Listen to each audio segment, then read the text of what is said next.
Yo, what's going on? It's your boy, Big Wavy Roy Johnson here. This is the professional Nathan Cruz. Yo, this is Man Like Doris. Hi, this is Tom Thorne. This is Veggie. This is the Asian sensation Kanji. This is the Nightmare Fuel Hassan Malone. This is Joe Rage, the Heavyweight Classic. This is Mad Dog O'Doherty. This is Tonga. I'm the Breaker, Carl Kingsley. This is the infamous Cameron Solis, and you're listening to Broken but Glorious. Broken but Glorious. To Broken but Glorious podcast, because like me, you are head to toe a pro.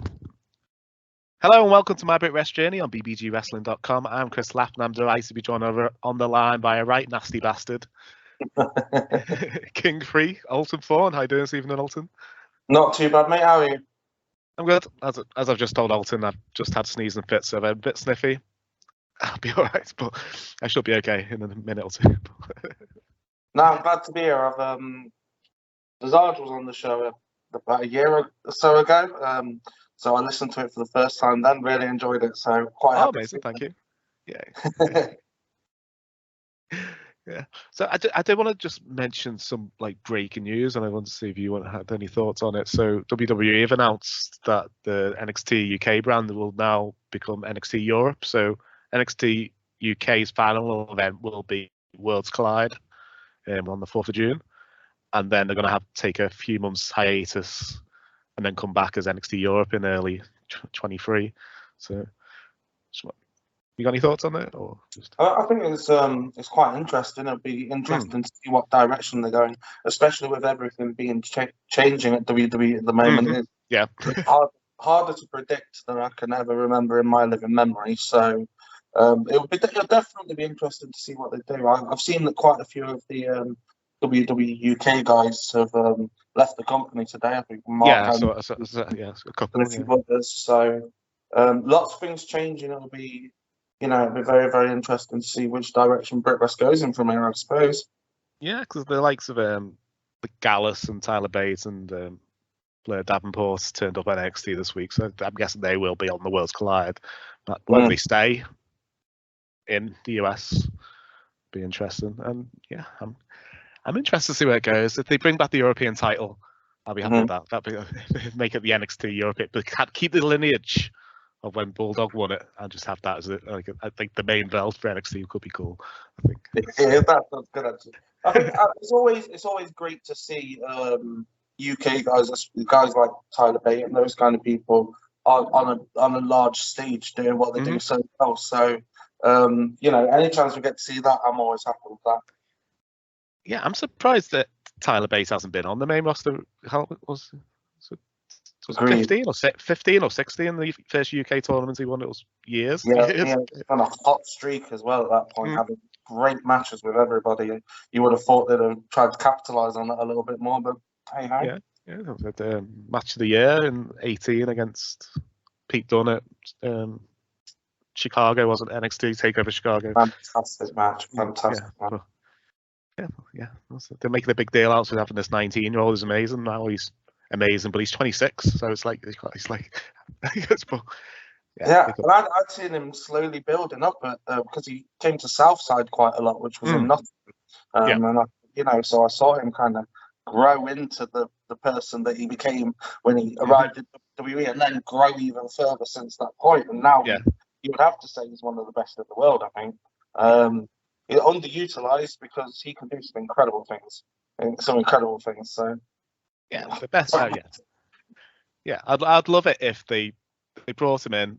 Pete Dunne turned on Sheamus, cut back his Pete Dunne name. You could bring Trent Seven in as a manager stroke wrestler occasionally, and yeah, British Strong Style on the main roster. That's what we want. So. Yeah, that'd be good. All right, cool. So Brit Rest has been back just over a year. So how's your return to the ring post lockdown been? To be fair, I think it's gone better than pre-lockdown. I think I made a really conscious effort during lockdown to try and keep myself at least relevant on social media because I'd never really used it before that. It just been sat there, and so my followers were low. But then I thought, well, what am I going to do? We didn't have any idea on how long it was going to last, or I remember leaving, going, "I'll see you in a couple of weeks." Yeah, exactly. I remember us during it was some kind of celebration saying, "I hope it doesn't last till Christmas," and it lasted 2 Christmases past that. So entirely unpredictable at that point. And I just thought, I don't want to disappear off the face of the planet. Because if wrestling comes back, I want to at least, I want people to remember me. So I went back and found all my old photos from matches and stuff, and I just started putting up one a day. And my followers started to grow just slightly, not massively, but over that period of time, I pretty much doubled them. So when wrestling rolled back around, people who were wanting to put on shows knew that I was still wanting to be part of it and was straight in my inbox. So it turned out quite well, actually. Amazing. Back with a little bit of fire under me, I felt like. So, quite positive. You have to get positives out of big negatives like that, really, don't you? Yeah, so I'm guessing that gave you time to rest your body and evaluate kind of what's gone well and what hadn't gone well over the last couple of years. Did you make any tweaks to your character or your moveset when you returned? Yeah, definitely. Especially in regards to my character, because I decided that I wanted to go down the more adult wrestling route. I'd been doing family shows for the 6-7 years before lockdown. And it had been my bread and butter that whole time, but I was always interested in, the more extreme style wrestling. And I always felt that my character would work better in a more adult environment. Because what I am essentially is I'm a barroom brawler, a bit of a, if I'm a heel, I'm a bit of a bully, the guy you don't want to bump into in a bar, So I always felt that it just worked better. So when I came back and started getting those opportunities with shows like the TNT show and Kumite, I thought, well, now I get to tweak it a little bit. I can bring down kind of monster, the big heel stuff, and I can just be myself and, be a bit nasty sometimes, be a bit aggressive, but, just kind of bring it in slightly, make it less of a cartoon character, I suppose. Oh, definitely. Yeah, I can see that. Were there any matches or storylines that you're looking forward to in 2020 that couldn't happen because of the pandemic? Or so actually, at House of Pain, myself and Barricade were he's retired now. He decided to stop during the lockdowns, but we were in a tag team called Hellbound at the time, and we'd literally just turned face at House of Pain. And I'd never really been face before. My character's pretty heelish. Like, it just didn't work. It wouldn't have worked anywhere on these kids shows with me. That you want me to come out and be nasty,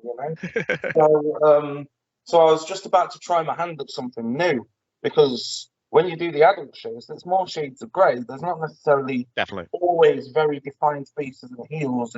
It's more about what you're giving and what they give you back. So you're taking risks for them, so they'll give you a response. So you don't. The heel and face dynamic is slightly different. So I just really wanted the chance to start trying face stuff, and then the world shut down, and I didn't really get a chance to do that. So when I came back, it was straight into the face stuff with very little practice or knowledge or anything. It's worked out okay, but I would have liked a little bit of time, I think. Sounds amazing. So this always gives away your age. So who's your favourite wrestler growing up? Started off as The Undertaker, which doesn't always give away your age because he was there for so long, right? So it started off with The Undertaker because my nan used to buy VHS tapes, and it would be Undertaker versus Jake the Snake at the WrestleMania, or Undertaker versus Hogan. So, just his character captured my interest immediately as a child who was kind of horror filmy type stuff and always trying to sneak videos up to my room to watch them. He immediately caught my attention. And then Mankind arrived, and that changed everything for me in wrestling. That pretty much changed my entire perspective on wrestling completely. Completely changed The Undertaker's career as well, because before that he was against big lumbering oafs. Yeah. He was. I don't want to say he couldn't work, but he's 6'10", so why he doesn't look massive against all these 7 foot massive people. So, put him against somebody who's psychotic like Mankind, and it just revitalized his whole career. Well, Foley was great for that kind of thing because he kind of did the same thing to Sting as well, right? Like Sting started needing opponents because he kept having people wash through and not really do anything. Foley was just a guy that could bring out a little bit extra in him, and I think that's what caught my attention. It was the fact that this guy lost quite a lot and got beaten the hell out of, but he never stopped and he kept coming back. And you know, those little quirky qualities that he had with the tearing out the hair. And there was just something a little bit deeper to him than there would be, say, like a Shawn Michaels who came out, danced around, was a pretty boy. There was like something that I wanted to find out about him. Like, what made you this way? How that, you know, as a child, it really grabbed my attention. So Mick Foley's probably, well, not even probably, Mick Foley's definitely a large part to blame for the route that my career's taken. So what prompted you to don the tights to get in the ring yourself? So I think I just realised that I'd kind of been building up to it all my life. But I didn't realise it was an option. I always thought it was like a big American thing when I was a kid because Brit wrestling wasn't massive at the time. It was going through the lull after World of Sport, and it just wasn't as popular here. So it wasn't. You wouldn't walk around and see signs. You might see one at Skegness, but so it just never really felt like an option. But then my dad was bullied when he was a kid, and he went on to do tons of martial arts, become a professional boxer. Because of his experiences as a kid, he wanted to learn to protect himself, and he went through the martial arts route. And then he wanted me to learn to protect myself, and I didn't want to do any of them. I had no interest in boxing. Do I want to stand there and get punched in the face? Absolutely. No interest in karate. He said, well, what do you want to do? You need to do something to learn to protect yourself. What do you want to do? And I said, I want to do something like wrestling. Well, this is me at the age of like 6. So straight away, I've already decided. So I did judo. Did judo for about a decade. Became a junior black belt. Then I went away and did a little bit of boxing, but then my interest was taken by theatre. So then I stopped doing acting. I went to university, did a theatre degree, and went and performed at the Edinburgh Fringe. So I'd kind of been building all these building blocks. And then I got to a point where I was like, okay, so what am I going to do with all of these? And it just all seemed to add up to professional wrestling. I knew how to bump from judo, from fitness from boxing, and then character from acting. So when I found out about House of Pain at Nottingham, it just seemed like a no-brainer. Just felt like the right thing to do. Yeah, I did judo for about 6 months, and then when I was younger, and then Mum couldn't afford it anymore. But I remember doing all the slaps and the how to fall and stuff. It was really cool. It felt to me like wrestling practice when I was a kid. It was because they called them break falls, and it was just bumping. It was just learning how to back. I was like, oh, this is brilliant. I'll be able to use this at some point. So they used to do judo class at the bottom of our road, but they've stopped it now. I've been waiting for my son to become 7 so he could do it, and he's become 7, and they've stopped it at the bottom of the road now. I don't know where they've gone. So there's always quite a few judo classes around. You'd be surprised. They're never too far away. It's more popular than you'd think. They're not always highly populated classes. There's not always tons of people there, but that could be better because you get like more. You get the full. The instructors kind of focusing more on you, so you get that more enhanced experience of that. Definitely. So was Mankind who you want to mold your style around when you started training? Yeah, I think Mick Foley was, probably still is, kind of my main influence, with touches of funk, touches of Abyss. Especially when I first started, there was quite a lot of Abyss because TNA had just been a huge thing, and I just I borrowed quite a lot from Abyss at that period of time.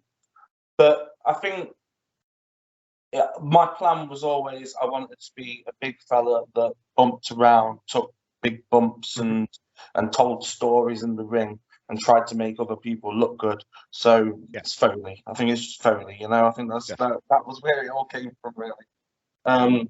But as I got deeper and deeper into wrestling, because I got quite obsessive over it, and I started delving into Japanese wrestling and bits of Mexican wrestling. Trying to find when I came across the American Indies through Ring of Honor primarily and Pro Wrestling Guerrilla. That's when I first encountered Necro Butcher. Yes. And that led me into kind of modern, like what I would consider to be the more modern style, like deathmatch wrestling, or at least where it's gone to now. You know, Necro was doing things that, like his match with Samoa Joe was absolutely preposterous. He felt to me like the modern equivalent of somebody like a Foley or a Brody or somebody like that. So I kind of followed him into the Indies, and then it all exploded. And I've got a million different influences, but it definitely started with Foley. Yeah. So did you have an idea of a character when you started training, and how's it evolved? No, not. What was version 1 of you like? No, version 1 of me kind of became so. I debuted for House of Pain in Nottingham, which is run by Styx, and he brought me in to feud with Barricade, who was because he wanted like a big man versus, he wanted Undertaker versus Kane essentially. So at first, what I kind of did was styled myself after Barricade, so that it was like the mirror match that Styx wanted. It kind of gave me a way of performing, because I wasn't sure who I was going to be myself yet. So it gave me something that I could aim for and that I could do. Like I could perform a little bit like Barricade, like flick my hair back and do those kind of things. So I borrowed a couple of mannerisms, and so yeah. At first, it was kind of trying to be him, just trying to emulate him for the purposes of the storyline. But I didn't really know where I wanted my character to go or be at that point. I just knew that I wanted to be like a violent brawler with a loud mouth. Yeah. Other than that, I hadn't really got any specifics down at all. Yeah, I think it's like when I've said it to a couple of people. It's when you create a wrestler on the 2K games, you kind of just you tend to make somebody that kind of looks a bit like you, and you give them your favorite wrestlers' moves. But over the years, you go, oh, that move's cool, and then eventually it looks nothing like the person you originally came up with. So but it kind of happens behind your back as well. Like you don't always notice it yourself. Like I will watch old matches back now and go, wow, I didn't even notice how far I'd come from some of the things I would do at that point. And it's just practice doing it over and over again, and you just kind of, as you gain that experience, you just build it almost organically to a certain extent. Because I started training 4 months ago, and I've seen I think I've progressed quite good, but I can't do. If somebody just says go bump, my brain just went no. But I can, if I get suplexed or body slammed or snap made, I can bump, but I can't just go and throw my head into it. You know what the difference is, right? Your brain is doing the right thing. It's telling you don't throw yourself on the floor. It's a silly thing to do. So that's a very natural reaction, really. But I'm just like, and then I get in my own head and I can't do it. I'm like, it just takes time. You've got to keep going, keep throwing yourself on the crash mat, and eventually you'll get there. You know, it literally is just repetition a lot of the time, just doing it and doing it and doing it until it just feels natural. Yeah, definitely. Yeah, that's the. I think that's the one thing I just need to. Yeah, well, this Saturday, that's my goal is to just do it, not land on my legs or land on my bum. Well, there was a guy when I first started training, doesn't wrestle anymore. He was called Roughhouse Stevie Mitchell, and he could not take a hip toss that he was happy with. And I used to turn up to sessions, and he'd already been there for 45 minutes, just getting everybody in the room to hip toss him for 45 minutes, just to practice and get used to it. And that, immediately, like, that's a lesson you take on. It's like, right, that's the kind of like mentality you need if you want to get anywhere here, because you just got to keep pounding on it and pounding on it, you know. Cool. So when getting into wrestling, did you always want to go down the hardcore route? Or? Yeah, I was always, any promotion I've been at will tell you I've always been trying to angle for like a street fight or a brawl or I always wanted to go this route from day one. It feels like the most natural thing for me to do, and I was always taught that things that are natural are usually, things that feel natural are usually right. Like there might be some things that you need to kind of knock out of it, but you go with what feels natural, and you usually find something that works. And the hardcore stuff just felt most natural to me. So yeah, it was always the plan. Yeah, so deathmatch wrestling, regular listeners know. It's not something I've barely been that exposed to, and it's something I don't really get. So it's like I could say, I don't know how do I say it. I just don't see why you would want to get hit with things. I think I've got a fear of getting pierced. So the thought of going on glass or pins or barbed wire or anything is just like. So, but every wrestler I interview says I want to do one death match, and I'm sure. But I've heard that. I think Haaland said that as well, didn't he? I understand it. I think everybody wants to at least try it and know what it feels like. But I think the people that are going to do well at death matches are the people that have already made up their minds about the sacrifices that you're going to have to make and know that they're in it for the long haul.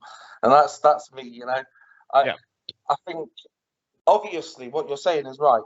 Rolling around in glass is not something that any human being should do. It's a very silly thing to do. And you're going to get cut up, right? But I think I weigh it up with the moment in the match, how important it feels, what kind of reaction I think it will get. And if it's worth it to me, I'll do it. Because I think every wrestler's making sacrifices, no matter what kind of wrestling they're doing. And any wrestler, one of my friends yesterday, a guy called Gunnarsson, very good wrestler. He's only been around a couple of years, but he took his head into the ring apron, and he wasn't told that the boards weren't covered up, and he got a cut across his forehead. And it was bigger than any cut I've had in any death match on my head by a mile. And I just want, I just like that you can get hurt in any. None of this stuff is normal. You can get hurt in any kind of match, and there's always sacrifices that we're making. The amount of people I know who can't, struggle to walk properly because they've done their knees in over years and things like that. All kinds of wrestling, no matter what kind of wrestling it is making very, very severe sacrifices, and I just wonder if it's worth it or not, Yeah, so it's Harley Hudson. She just got the TNT Ignition Rumble this year. She's just a normal elimination out the Rumble, but just slightly landed wrong on her ankle and broke her ankle, and she was out for months. It was just definitely. She's probably done that spot thousands of times, probably. And she's a great talent that's on the vibe as well, and it's just something simple like that. Like I've seen people do the knee on and up and over. Like that's the most basic wrestling spot. You learn it in one of your early sessions, and I've seen 2 or 3 people hurt their knee doing that spot. Yeah. So any of this, no human being is supposed to throw themselves on their back 30 times a day. No human being is supposed to, run on things that are wobbling like that are just going to affect your knees over time. We're all making sacrifices. But I think I can explain why I love deathmatch wrestling. I don't think everybody will get it, but I think I can at least try and explain it. I think there are tons of things I love about it. I love the colours. So I love like as you hit the light tube, the white goes flashing and the red, the blood, and it's all like striking and artistic colours. So it looks great on pictures. I love the noises. So like when you hit somebody with a light tube, it makes a giant pop. And everybody hears that, and it's like an all. And everyone goes, ooh. Exactly, it's straight away it gets a reaction because it makes that noise and it alerts people that something's just happened. But I think the main reason that I love deathmatch, but maybe not the main reason, but definitely one of the key reasons is because it's a very modern kind of wrestling. People these days they grab the phone and start texting. If they're sat at home watching wrestling, it's much, much harder in the modern day to focus on a full 20-minute match without going and grabbing something. Yeah. So wrestling's become about moments like what can you capture in a 10-second clip that will fly around the internet, and for better or worse, I'm not saying that's a good thing or a bad thing. I'm just saying we as a society do not have the attention span that we used to. So people remember moments much more clearly. What can you get a gif out of? What can you? And deathmatch is incredible for that because you can capture a single moment that nobody will forget in the building. And you can do it in about 10 seconds, and people will be talking about that spot for the rest of the day. So it just, like, it captures something in that second that you can't always get anymore from those kind of like long form matches, which I love. I still love those matches. I love World of Sport matches, but I think there's room for everything, and this is just a very modern kind of breed of wrestling, Yeah, I think when we do the review pay-per-views, I kind of gauge how good the match is by how many times I look at my phone. If I didn't pick up my phone once, it must have been an amazing match. And I do get what you mean, because we did when I went to a TNT show early this year, and Rory Coyle versus Aspen Faith. Afton's Faith. Yeah. I think I was on that show. You might have been. I can't. Yeah. It would have been the POA tournament, I think. So. No, this was just a TNT. It was in I think that was the next show. The tournament. Right. Yeah, but he just poured out loads of VHSs, and then I think Rory got power bombed on them. I was like, it's not like they'll just nicely put it on the floor. He had no idea what angles of anything's going to be on it. Yeah, but spotted that. They come keen as well. They are like pointy and nasty. Yeah. They'll be pretty sorted on them. Yeah. Yeah, because people moan about standing on Lego, but I'm sure getting power bombed on VHS is worse. I've heard the Lego versus drawing pins debate on this podcast before. Now, from experience, I would rather land on pins unless I'm landing. If you're landing dead flat, then Lego. But if you scratch across Lego, that just scrapes and leaves that.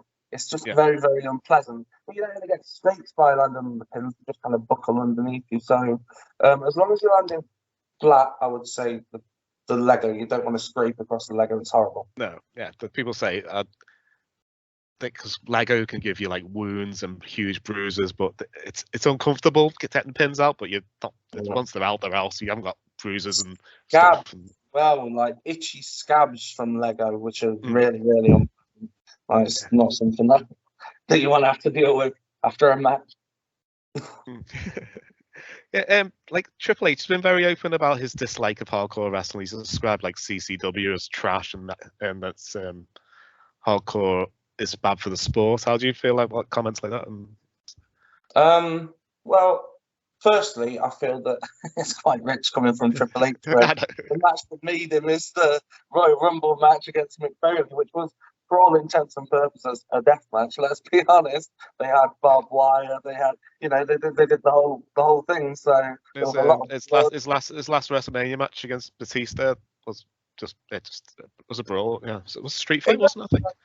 He's done that a lot. He's done that kind of match a lot. And, but I do get what he means. Like a lot of wrestlers, a lot of my friends, like my friends in wrestling, some of my best friends are like Joseph Connors and Gabriel Kidd, very technical wrestlers. People that think that the art of wrestling is to not hurt your opponent. That's what we're all attempting to do. I do understand the arguments and the logic against deathmatch, and I think some of them have a point. But I do think that there's something incredibly visceral about a deathmatch that connects with audiences in a different way. And I think you have to kind of be there and feel that atmosphere to understand it. It's a deep connection. And also, it lets me use my imagination and tell stories that I wouldn't be able to do with just the standard rules. Like, again, I know I bring up Foley a lot, but like when he came back to WWE to wrestle Randy Orton, he told Vince straight away that he wanted his toys because he knows that that's where the money is. But you pull out a weapon, you hold it up, and you feel the buzz of the crowd, and there's certain things about it that I think you don't get in other styles of wrestling. I think there's room for everything. I think there's plenty of fans, plenty of companies, plenty of room for all of it. I'll watch any kind of wrestling. I enjoy good wrestling, bad wrestling, hardcore wrestling. I love it all. So I think, if there's room for that, there's room for this as well. Yeah. That's just my personal opinion, though. Yeah, I don't know if I'll enjoy a whole show of death matches, but I can see the point of that. I like it at the end of a feud where they in the same way that you should only have Hell in the Cells for an end of a feud or cage matches, not because it's October we need to have Hell in the Cell.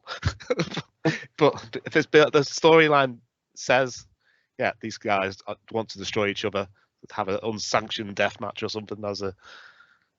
I totally agree. I think they are the best types. The ones that seem, have a story behind them, have a build. There seems to be some genuine hatred. I do think they're the best types. I can enjoy a full show of deathmatch wrestling as long as everybody on the show is just trying to bring something different. That's part of the reason I decided to use Nettles, because I didn't think anybody would have seen it before. I spoke to Big Joe and he hadn't seen it before, so I thought, people will remember that, and nobody will, So I think as long as people are trying to be imaginative and do something different, then I've got time for a full show. I could watch it. I'd very much enjoy it. I want to go to the next year's TNT. I got to go this year because my favorite wrestler Cameron was in it, and I was like, I couldn't get there that day. I can't remember why. That's okay.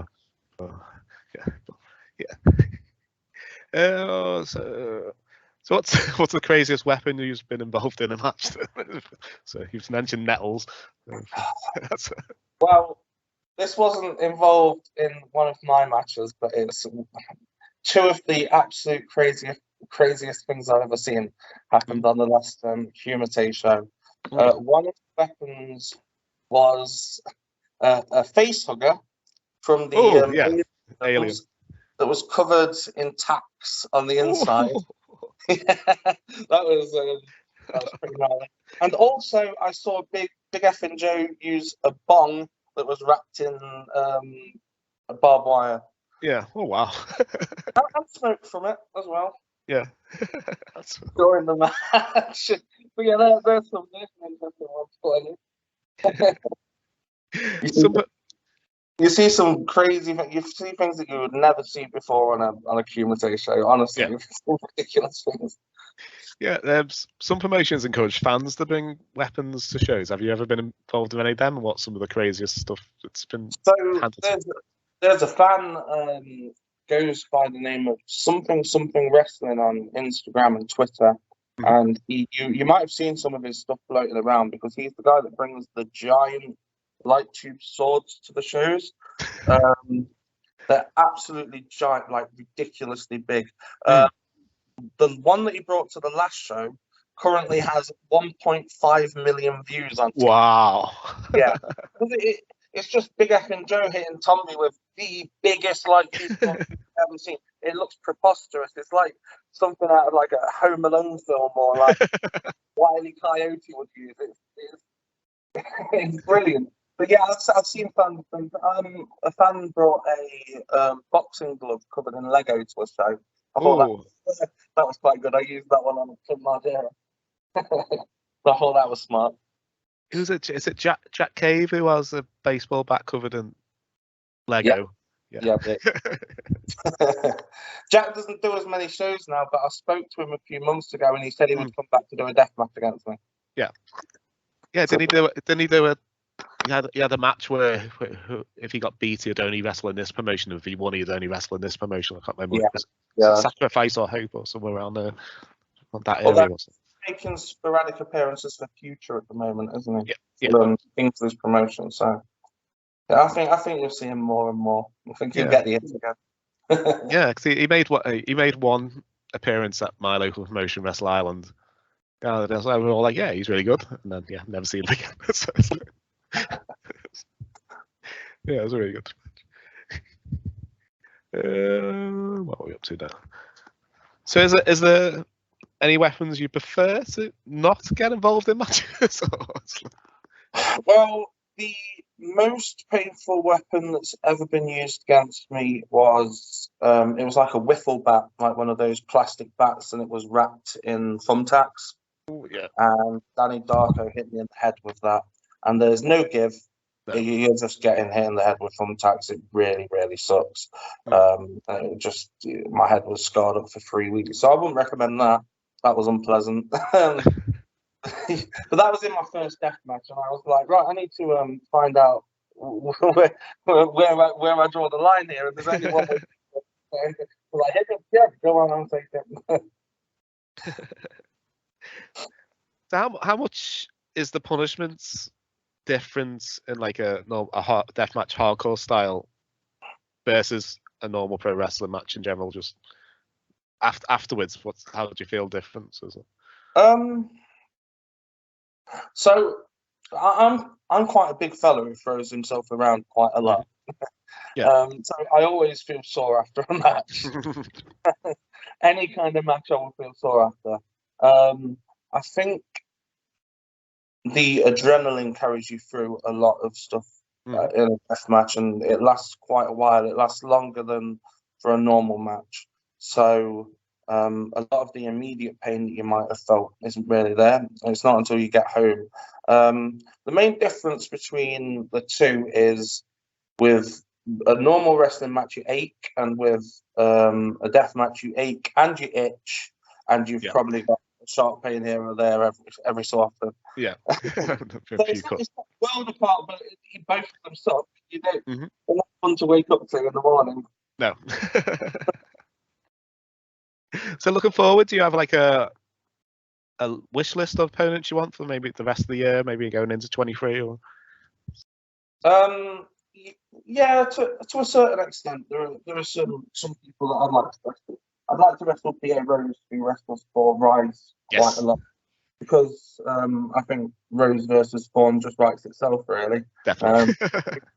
Both big, burly fellas that like beating people up, so I think that'd be a good match. Rise is on my list of companies I want to go watch because I love watching them on YouTube, and I love their rumbles and stuff. An experience like no other. Like you won't see anything else like it. So yeah, definitely worth going down. I suppose that's the goal. Like, I would like to be on a Rise show at some point.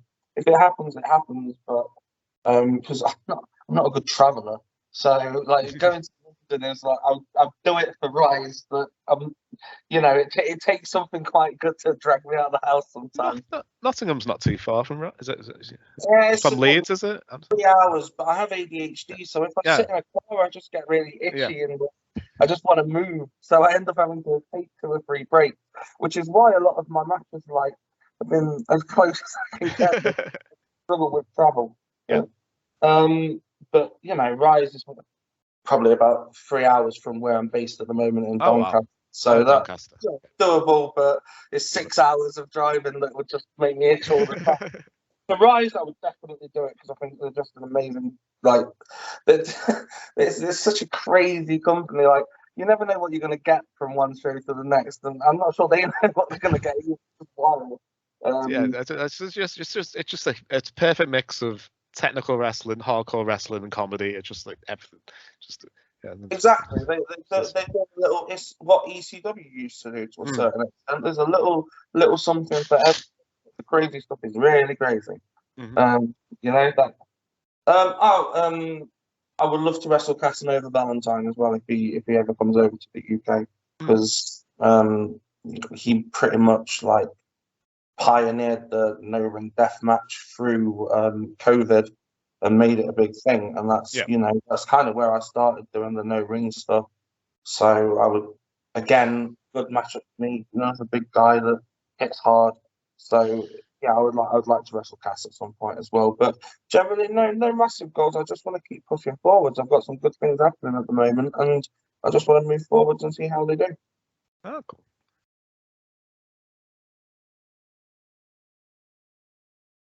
All right, so you're a promoter for a day, promoting an event. So if you use wrestlers you've either worked with, trained with, wrestlers are associated to you in some way, if I give you a match type, you tell me who put that match?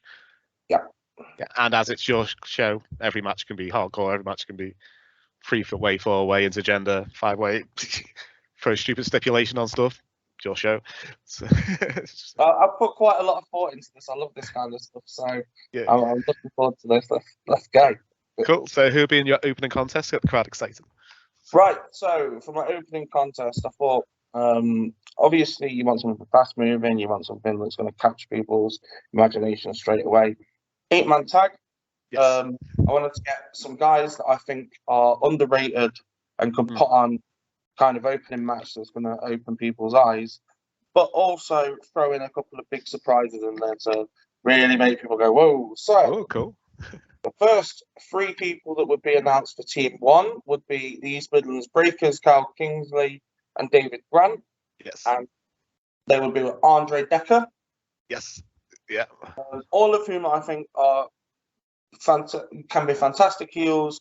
Don't get enough credit for the brilliant work they do, especially Kingsley. Kingsley does a lot more. Kingsley's amazing. Decker's amazing as well. Whenever anybody says name a person that needs to be around, Andre Decker's just his heel work's amazing. So. People need to hear about Decker more because he's fantastic. He was one of the original members of Hellbound with me and Barricade when Odyssey was Alpha Omega back in the day. So I got to know Decker quite well, and I think he's absolutely fantastic. I'd love to see him around more. He lives like literally 10 minutes away from me. We didn't find out until I worked backstage at the Odyssey show. It was only a couple of days before that I found out that he lived like 10 minutes away. Well, I'm glad he's still doing those Odyssey shows because I always used to love the Morecambe shows. Oh yeah. The crowd in Morecambe's amazing. I just wish they had a train that didn't finish at 8:30. If they had a later train, I could go to more. It's difficult, isn't it? It's difficult. So we had to stay over last time and stuff. So their special guest partner would be T-Bone, who I had matches with when I was starting out, and it was a dreadful match, but he is fantastic. So, he's based. There's your big nasty heel team, and they would be against LJ Heron, Battle Squad Awesome, that's Diamond Dave Andrews and Danny Chase. Yes. Their secret partner would be Saxon Huxley. Oh, they're fun. Yeah. Cancel each other out with the 2 big men. Let all the hard-working guys that have been around a while show what they can do. Yes. So there's the first match. I've not seen Danny Chase for a while. He used to be at Wrestle Island a lot, but I've not seen him. He recently got married. He still does a lot of shows around the Midlands area. Yeah. But, you know. Yeah, but 17, 18, he was on most shows at the Wrestle Island. Hugely underrated guy. Wrestler. Okay, about a comedy style match. Okay, so originally I was going to put Danny Darko in my hardcore style match, but then I remember the match that Humitator tried to book on one of their shows that got cancelled, and it was the Great British Drink Off, which would have been Danny Darko versus Johnny Concrete. Now, I don't know how well you know Johnny Concrete if you've heard of him. He's essentially like an East Midlands legend. And I've never seen anybody ever drink a pint faster than Johnny Concrete. A lot of people have tried. I saw Samuels try. I've seen big drinkers try. Nobody can down a pint faster than Johnny Concrete. So he's a great comedy wrestler, big guy, got a fantastic sense of humour. I would love to see him and Danny Darko have a drink off. That would be my comment. Oh, that sounds amazing. Sorry. Your women's title match? Right. So there are a couple of matches that have gone kind of intergendery. Because there are some just amazing women. At this moment in time in this country, there are some... It's the strongest I've seen in a while for women's wrestlers. So what I've gone for is a gauntlet to make sure that the women have got time to do what they can do. I would have Ivy in the gauntlet. Yes, she's fun. I would have Alexis Falcon in the gauntlet. I would have Rebel Kinney. I would have Harley Harris, and I would have Visage. Yes. They love doing matches like this, so I'm sure they would be more than happy to be put in this match.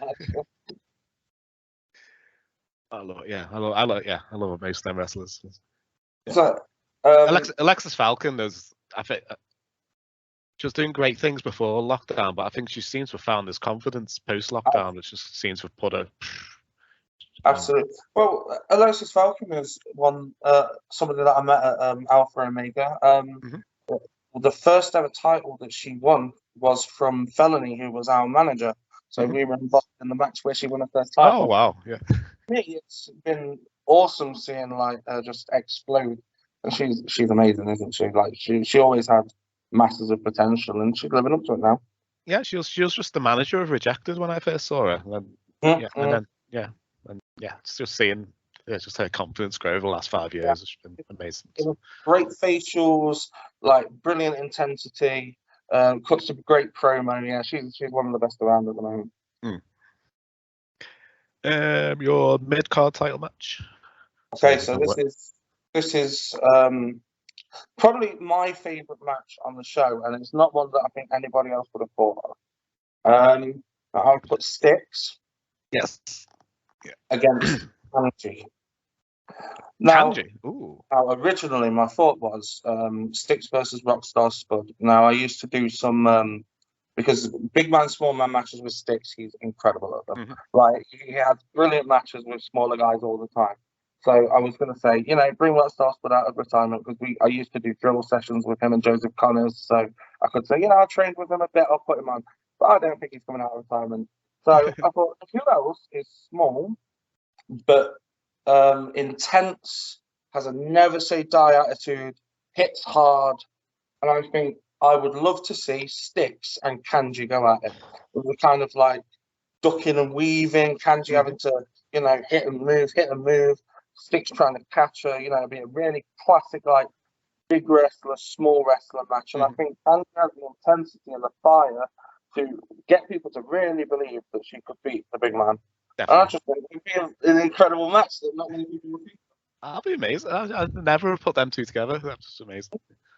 I think I've only ever seen Styx at Mega Slam, so he's always seems to be against Mickey Barnes for the championship whenever I'm in Liverpool. So it's like... That's a shame because Styx for me is I've wrestled Styx a number of times, and he's without a shadow of a doubt one of the best in the country. Yeah. I've seen him have incredible matches with Kevin Steen. I've seen him the list of people he's had brilliant matches with is just beyond reproach. Like, so I've got no doubt that he would knock it out of the park with anybody, but him and Kanji, I think. Yeah, definitely. Be interesting. Yeah, I've seen him on YouTube, but I was saying live, I think, every time I've seen him, it's against Mickey Barnes. So it's two big men just like... Yeah, just clock. Yeah, which then always gets interrupted and it turns into a 6-man tag. How's it? Yeah, that's the standard Mega Slam show. There's a formula, but it works. So for the Mega Slam, there's definitely a formula, but it works. They broke the formula last time when they had a triple threat match. They had a single, triple threat, and then a battle royal, I think. But every other one it's been single. The title match gets interrupted. Yeah. 6 months.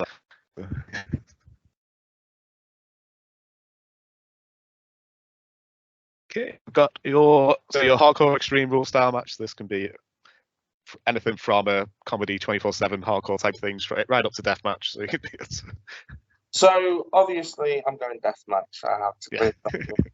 And I did want to put Danny in this, but he's in the comedy match, so it was going to be Danny versus Big F and Joe, but instead I thought I'm just going to throw the best deathmatch wrestlers I've faced into one match and let them cause chaos.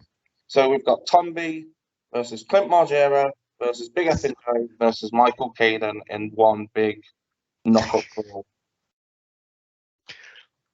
The last man standing. Last man standing deathmatch. So yeah, I think all of them have got worlds of experience. All of them take massive risks. With the four of them, they'll be able to use their imagination and do some things that they might not be able to do one-on-one. So yeah, I thought that would just throw them all in. Like, yeah, sounds fun, isn't it? We've got a massive budget. Cool. Tag teams, how much? So I've gone for a 3-way tag team ladder match with my 3 favourite tag teams in the country at the moment.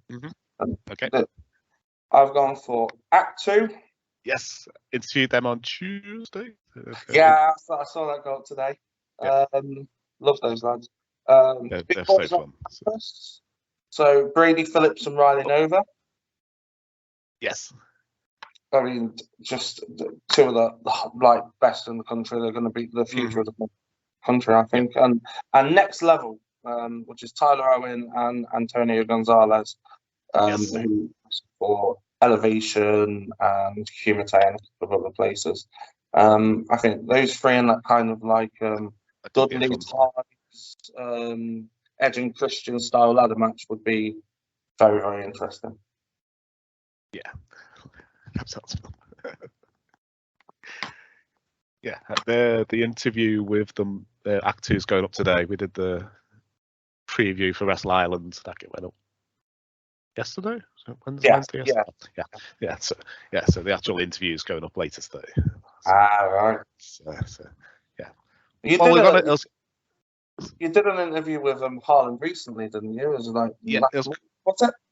Yeah, about a month ago. Yeah. So it was a lot of fun. It was meant to just be all one show, but it was close to 2 hours long. So I thought, oh, we'll split it into an interview and in the preview. It was so much fun. And Lance Rivera was meant to be on it as well. So if he was on it as well, it would have been about 4 hours long. So he loves to talk. Okay, and then it's your main event. Well, I've kept it really simple for the main event. It's a singles match. And it's Joseph Connors versus Gabriel Kidd. So what we've got are two people that came into wrestling through House of Pain, but then both went off in different directions. So Joe went through WWE, and Gabe went off and did the New Japan Dojo. So there's two very, very guys who were very similar that went off and did very different things. Now I think it would be just an amazing match with the experience that they've got now, with the lessons that they've learned, to bring them both back and see what they both learned in the different places, how different they are, what kind of match they would have now. Honestly, I think they could have 35-40 minutes non-stop action. I think it would be one of the best matches of the year. Yeah. I'm going to see Joseph Connors for the first time live this weekend. He's going to be at Wrestle Island against Joey Hayes and Joe Kessler. So it's that you can look forward to that one. That'll be a fantastic match. Yeah. And I need to see Gabriel again, because last time I saw him, he was an All-Star and he was teaming with Spider-Man. It turned out to be RJ Silver. And he was against Tyler Visage and Tyler Adams. Wasn't actually Spider-Man. Yeah, well, he's a kind of different wrestler now, isn't he? He's not going to be tagging with Spider-Man again anytime soon, I don't think. Yeah, this must have been late. How old? Rachel was pregnant with Isaac, so it must have been late 14, maybe. It was years ago. So yeah, it's a whole different world now. He is, recently. I know that he's kind of started to put the work back in. He had to take some time away from wrestling, but I know he's putting the work in again. He's on the comeback trail, so you'll be expecting to see Gabriel Kidd on the circuit again, I think, at some point. Definitely. That'd be a great card. I'd love to watch that card. It's not bad, is it? I've been lucky to face some, to work with some very, very talented people. And some of these people are going to be absolutely huge. I can't see how Act 2 and Riley and Brady aren't going to explode over the next few years, because they're that good. Yeah. So I've been very, very privileged in my 8 years doing wrestling so far, I'd say. You probably like the Fatal 4-Way that Act 2 are in this weekend, because they're against the East Midlands Breakers, aren't they? Breakers, yeah. Yeah, and they're against Lucia Lee and Wesker. Love those guys. And the Violent Gentleman Society. It's like the first qualifying. That'd be great. It was so fun. Yeah, seen that Wrestle Island show advertised. That looks absolutely stacked. Yes, it always is. Yeah. I can't believe I was like, that sounds good. That sounds wow. After through the whole card, I was like, yep. Yeah, I'd quite like seeing that one myself. They always say it's going to be 2.5 hours long, but we've been there. It's been like 4 hours. But, yeah, because the kids are like, oh, they love it, but it's Dragging the feet, yeah. I can imagine. yeah, loved it. Yeah, we've only missed one show in 5 years, and that was because I had to go to my mother-in-law's 60th birthday. That's more important than wrestling shows, apparently. Well, I haven't been to a Wrestle Island show, but I've got a lot of friends that work on the Wrestle Island shows, and I've only heard good things about them.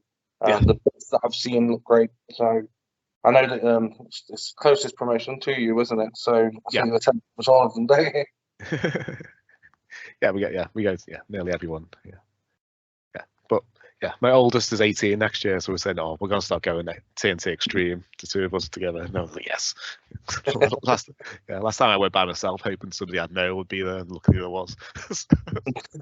So it's handy, isn't it? Yeah. But, yeah, my girlfriend said she's gonna get me a ticket for Extreme Fields in October. Yeah, so I'm looking forward to that. So, can't wait. Yeah, the one that they did last year looked really interesting, like really cool. It's a great concept. Yeah, I was gutted I couldn't make it last year. So it was something on the same day. I was like, oh, bastard. So, I can't remember what it was. So where can people see you in the near future? Right, so bear with me 1 second, I will tell you. So you got United Wrestling on the 26th in Stoke. So I have.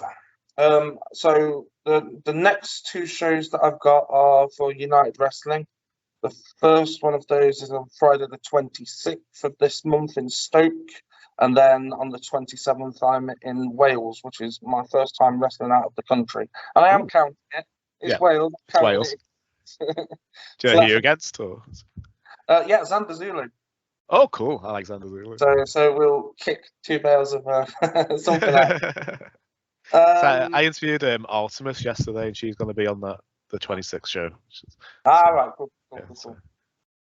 Well, so those two shows are back to back, and then the day after that, I think Humate have a meet and greet screening on the 28th, which is at Suds and Soda in Derby. I'm quite busy at the moment. It's not bad, is it, when you look at it like this? The big one for me, the most important one for me, Elevation Wrestling, Joseph Connell's company, are making their Doncaster debut on Saturday, the 17th of September. Doncaster is one of those areas that isn't particularly privileged, and I worry a little bit about Brit Wrest at the moment because I see a lot of shows getting cancelled, and I worry, because people's finances aren't good at the moment, and a lot of people in the country are struggling. So, I think we need nice, cheap family entertainment in local areas, keeping prices down so the kids have something to do. So that's what we're trying to bring something to Doncaster, because there's very if you can find, guess, because I've not been to TNT for a while, it's because they don't do a family ticket, because it's £10, it's 40 quid. I know it's people go, it's 25 quid to 40 quid, but it's a lot. And sometimes it was £15, I was like 60 quid. Can I spare 60 quid? I can spare 25 quid sometimes. So it's like, that's it. The Elevation show is going to be doing family tickets for £25. It was two parents, 2 children, which it's so difficult at the moment, and I see companies shutting their doors, and I just worry. I think there's so much interest in wrestling at the moment, and we just need to all kind of work together and keep as many shows going as we can. So that's what we're aiming to do in Doncaster. So that one's quite important to me. Oh, and I've just had a match announced today. I'm against Alex Cologne and Danny Donnelly. So that's going to be huge as well. That should be fun. It's match of my career. So stay tuned to Kumite for that one. That's everything, I think. Is that on the 18th of September? Is that the one? Yeah. Yes, that's the one. Sunday, the 18th of September in Derby. It's the last outdoor show of the season, and those outdoors have been absolutely preposterous. They've been So I would recommend anybody come see that last outdoor show. Yes. Yeah, it must have been fun trying to do these outdoor shows in the weather we've had recently. It's just. Well, I had chicken wire surrounding the ring, and I could see what it was. It looked almost red. I was like, I don't want to be branded for the rest of my life. Not what I looked for. Yeah, the heat was professional. We got through them though. We got through them. Lots of water and everything. We just about made it through. Before we go, have you got any social media you want to promote? I'm Alton Thorne Wrestling on Instagram and at Alton Thorne on Twitter. I don't use Facebook. No, my Facebook page for this podcast is literally the feed from my Instagram just goes there. Yeah, I think that's what everybody does, isn't it? I would avoid using Twitter if I could, because it can be horrible on there sometimes. But you got to get the word out there about shows and things. So I think I've stuck with it for a while. Cool. Cool. I'll put links in the description for all your upcoming shows and to your social media. So I've really enjoyed speaking today. I'd love to have you on again in the future. That was a lot of fun. Great. Thank you very much. It's been a lot of fun. I've really enjoyed it.